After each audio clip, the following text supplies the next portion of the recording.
But what is it like your boundary setting for telehealth? What does that look like compared to like those that are in the office? Like, is there a difference, something else that you have to do?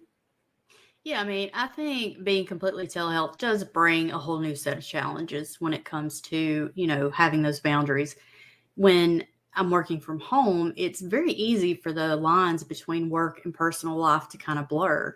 I try to be really intentional about creating a routine, like having a designated workspace, and setting specific start and end times for my day. And I tell people that anyway, even if your life seems to be going off the rails, get up in the morning, take a shower, be intentional, have a plan for your day. I also make it a point to quote unquote leave my office at the end of the day, even if it's just stepping out for a walk or quick activity to switch gears. Normally, it's football, you know, Right. Yeah. taking the kid Yeah. to football, going to Right. a football game, something of that nature. Um, I do. Will say this though. I think we focus a lot on when people are telehealth, thinking that they have this huge office space, and a lot of times people don't. So if you don't have an entire room to use as a home office, that's completely fine. Just make sure that you're setting up some kind of dedicated space that you can physically walk away from at the end of the day. I mean, it can be, uh, a desk that you put in one side of your bedroom, but at the end of the day, you clean that desk off and walk away. Mhm. Yeah, like me. That's what I do because you get the whole office with your, sound machine and everything else that's going on, and I just get some little corner of the bedroom.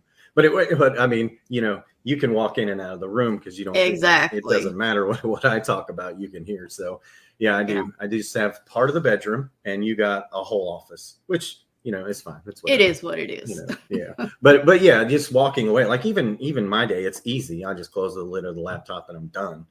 Yeah. Um, but it is good to get out because sometimes you don't get out much. Like you get out of your office, but not really out of the house. So sometimes I'm Yeah. like, hey, babe, I got to go pick up bread. Why don't you come with me and actually stand out and see what the sun looks like? Because you never go out of the house.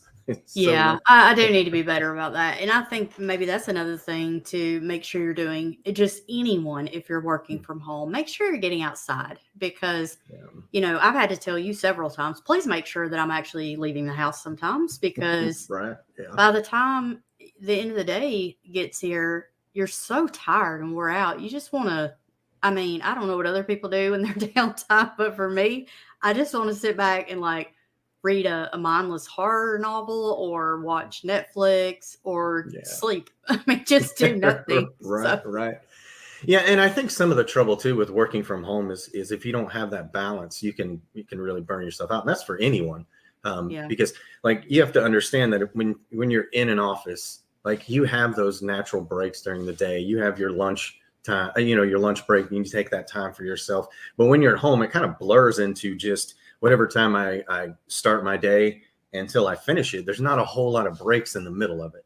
So I mean, it's Yeah. important for everyone to do that.